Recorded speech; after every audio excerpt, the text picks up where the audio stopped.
เกิดประเด็นดราม่าขึ้นมาจนได้เกี่ยวกับน้องอาอายสกุลนพรลูกสาวของพ่อนกพงศกรห้องเพลงสมน้ำหน้าตัวเองแล้วacting ทำท่าทางแบบว่าสมน้ำหน้าแล้วนี่นะมันเป็นการ acting take care แต่ดันไปเข้าตากลุ่มคนที่บ่มักเข้ามาถล่มคอมเมนต์บอกว่าบ่สมควรอย่างยิ่งที่จะห้องกระทำแบบนั้นออกมาเจออัดกลับขึ้นไปด้วย FC แฟนคลับเกือบเป็นร้อยงานนี้หนีรอดหรือบ่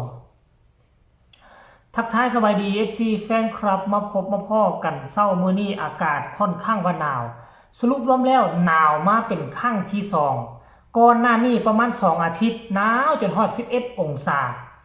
หลังจากนั้นก็กลับขึ้นมาฮ้อนปกติผ่านไป2อาทิตย์มามื้อวานนี้ตอนแรง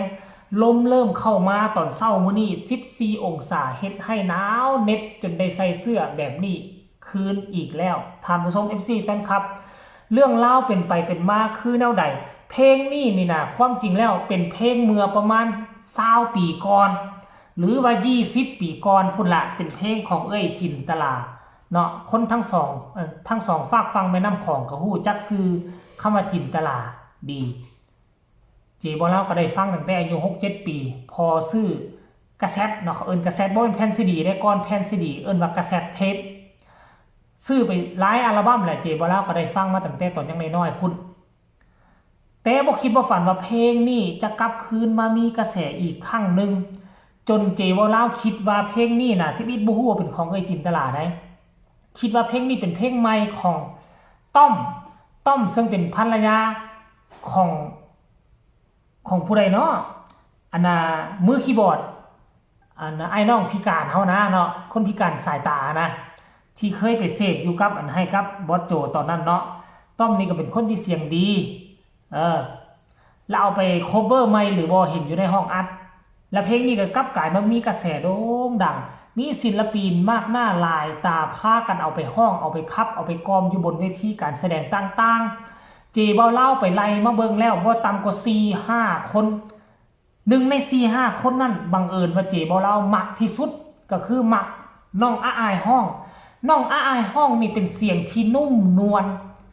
เสียงบ่แผ่วเสียงนุ่มนวลซึ่งศิลปินรุ่นใหญ่รุ่นแม่หลายๆคนห้องนี่เป็นเสียงน้อยเสียงแหลม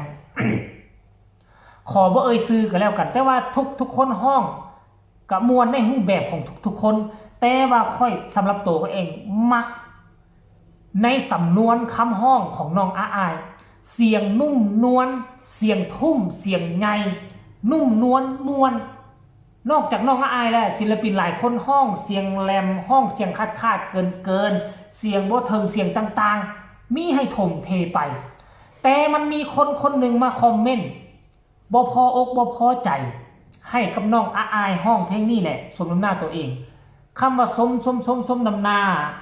ทุกคนห้องก็จะสมน้ำหน้าหน้าตาก็สิเป็นแบบนี้แต่น้องอาอายสกุลนพรเฮ็ดออกมานี่มันซาบซึ้งกินใจ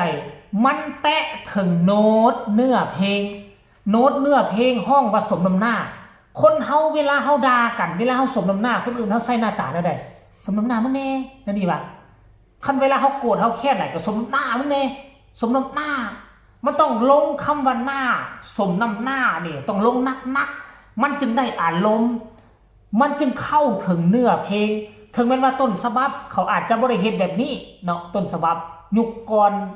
20ปีหลังเขาอาจจะบ่ได้เฮ็ดแบบนี้แต่ว่าคนที่เอามาห้องมันก็แล้วแต่ตนโตของผู้ใดมันไผมีความสามารถไผมีสมองนึกคิดการ acting ออกมาเฮ็ดแนวใดจะ take care entertain FC แฟนคลับอยู่ทางด้านหน้าเวทีได้ก็แล้วแต่ศิลปินนั้นๆเอามานำใส่ซึ่งน้องอาอายเฮ็ดได้ดีกว่าหมู่ที่สุดขอย่องยอชมเชยเนาะขอย่องยอชมเชยว่าน้องเฮ็ดได้ดีเก่งกล้าคิดกล้าเฮ็ดสมองไวสร้างสรรค์แล้วเวลาที่น้องห้องคำว่าสมน้ำหน้าแบบนี้ออกมาน่ะคนหัวกันเป็นแถวมวนสนุกเฮฮาทานผู้ชม FC แฟนคลับรายละเอียดให้ทุกคนไปชมคลิปนี้สั้นๆแล้วจึงมาพบกันในช่วงต่อไป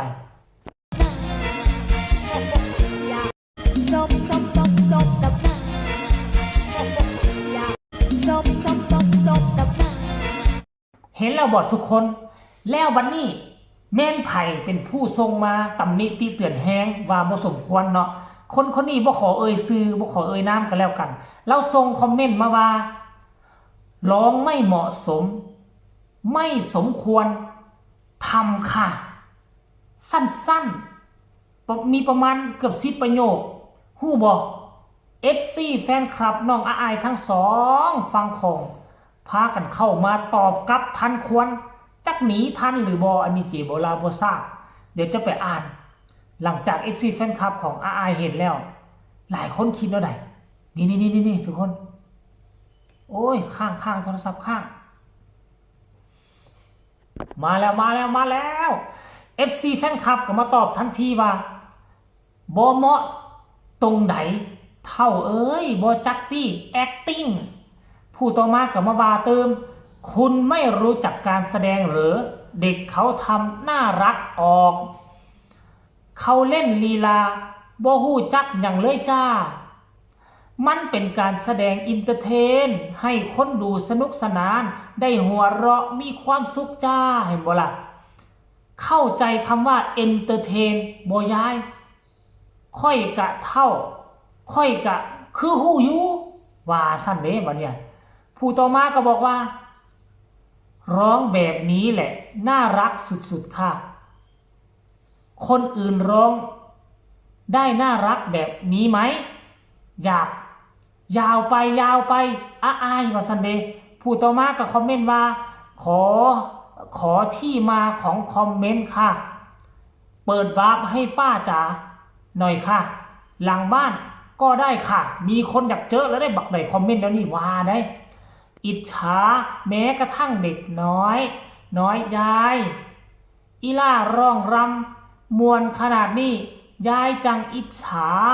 อีล่าแมนบอว่าสั้นคนต่อมาบอกว่าน้องน่ารักครับเห็นบ่ล่ะ FC แฟนคลับกลับเข้าไปตอบยายแต่ว่าบ่ได้ไปด่าบ่ได้ไปใส่คำดุดันกระแทกได้ตอบแบบนิ่มๆอธิบายเจ้าคนเฒ่าคนแก่แล้วเจ้าอาจจะบ่ฮู้คำว่า acting การแสดงของยุคทุกมื้อนี้เราเป็นคนหัวโบราณเราอายุประมาณ 6-70 ปีแล้วใกล้